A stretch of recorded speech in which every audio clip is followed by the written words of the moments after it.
Hello my lovely viewer, I am back once again with episode 8 of the American science fiction horror series, titled Stranger Thing.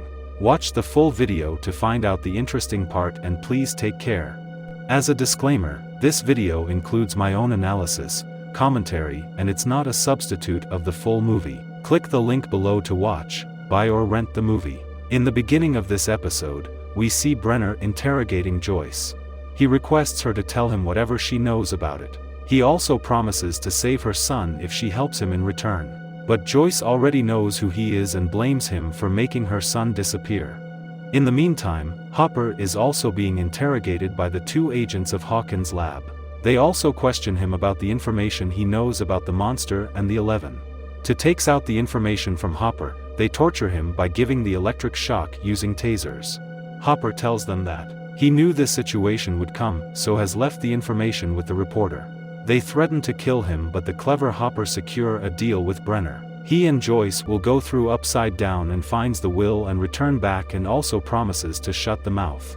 And further adds that he will tell 11 locations if they promise to leave other kids alone. Brenner is so desperate to find 11 and also he has no choice left, ultimately agrees with the deal. Hopper and Joyce are set ready to enter inside the mirror of our real world. As the atmosphere inside is toxic, they are given protective suits to wear. After that, they approach the gate upside down and enter inside it searching for Will. Meanwhile, Nancy and Jonathan are back at his house and set a trap ready for the monster. They quickly change the Christmas light as the warning light, transform the baseball bat into the spiked club, load the gun, and pour some gasoline on the floor. Now they need some blood to get the attention of the monster. They set themselves ready and cut their hand to lure the monster. Shortly, they put a bandage on each other's hands, but in the meantime, there is banging on the door. Guess who? Steve is there to make the things correct. Well, he has no idea what is going on there. He gets himself inside and notices the weird activities there. Nancy points the gun at him and asks him to leave, but suddenly, the lights start to flicker. The monster jumps from the ceiling. The three quickly runs down the hall and let the monster follow them and expect the monster to get in the trap. They safely enter the room and waits for some time. Jonathan opens the door but doesn't find the monster. The monster has disappeared. They then search in the living room, but monster has gone from there too. Nancy knows that the monster will be back and asks Steve to leave. Steve quickly hurries to his car but sees a light flashing inside the house.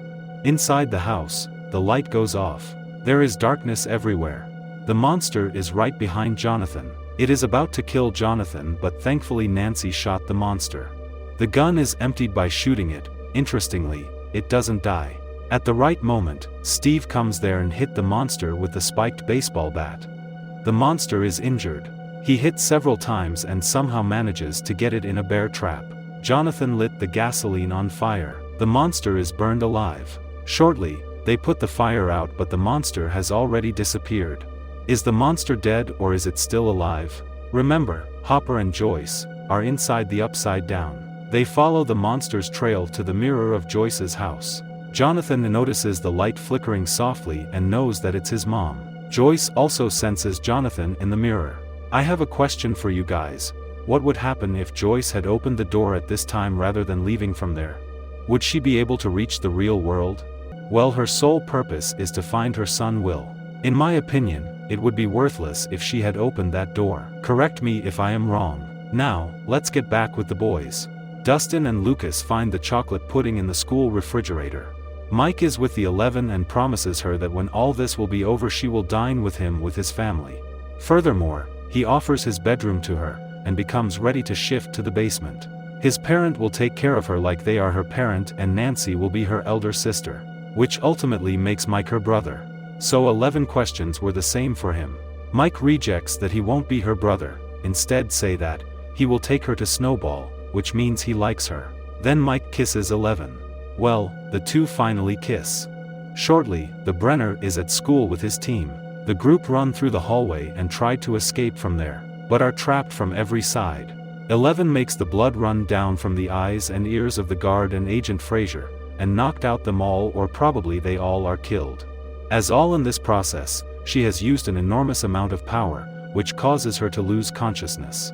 The boys try to wake her, but Brenner shows up there with the guards. The kids try to resist but are stopped by the guards. Brenner wakes 11 and promises to fix all these things. He says that he is taking her home and promises that no one will get hurt again. But 11 quickly understands that he is again luring her. She starts to repeat, "Bad bad," and looks at the mic and asks him to help her. Suddenly light starts to flicker, the monster breaks the wall. The guards open fire at the monster, which is useless as we know that it doesn't die with the bullet from the incident that had happened with Jonathan and Nancy. The kids quickly run from there with the 11. Then the monster attacks Brenner and probably kills him. We don't see him after that. The boys take 11 at the school science lab and lay 11 down on a lab table. In the meantime, Hopper and Joyce enter the mirror of the real public library. They find the Will attached to the wall, where he is entangled on the wall. Will has the fleshy tube in his throat. Hopper pulls that thing out from Will's mouth and shot at it. Then takes out Will from there. He seems dead. They perform CPR and finally Will breathes. In the meantime, the monster enters the lab. The boys are so terrified and aim slingshots at him. This monster didn't die from the bullet shot, so there is no chance that the rock from the slingshot can affect it. The monster is about to kill Lucas, but just in time 11 pushed the monster back, and pins it to the wall. Mike tries to stop her but she pushes him and goes near the monster. She turns towards Mike and says goodbye to him and breaks the bone of the monster. After that, to gain more power and to kill the monster she screams. The monster starts to dissolve slowly.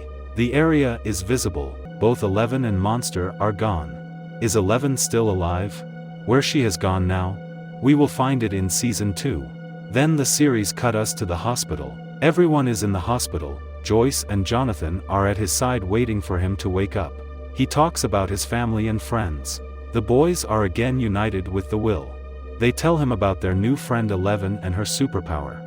They also inform him that she saves them from the monster and kill the monster. Nancy is happily watching them but sad inside as her best friend Barb didn't make it alive. Hopper steps out of the hospital but a black car follows him. He gets inside of it. This car is from the state who are undergoing a secret mission like in the Hawkins lab. Will they kill Hopper or will assign the new responsibility? Meanwhile, the boys are in Mike's basement and again playing the D&D game. This time Jonathan is there to pick up the Will. Before leaving, Nancy calls him and gives him a Christmas gift, and kisses him on the cheek. They leave from there. Shortly, we find that the gift actual was given by Steve through Nancy. We see Hopper at the Christmas party. He picks up some food and drives into the woods and leaves Tupperware, a few Eggos in the wooden box. Wait, this means 11 is still alive and is living on the wood. In the meantime, Will, Jonathan, and Joyce are getting ready for dinner. Jonathan is taking photos from his new camera gifted by Steve. Will leaves the table to wash his hand. His cough has not gone since his back. In the restroom, as he coughs the monster slug comes out of his mouth and suddenly he flashes over the upside down. This time he is not afraid. I guess he has understand how to live with it. The family enjoys a pleasant Christmas dinner. The episode ends here. Until then, subscribe to watch more videos like this, turn on notifications, and leave a like and comment to support the channel. Thank you for watching, and I will see you soon.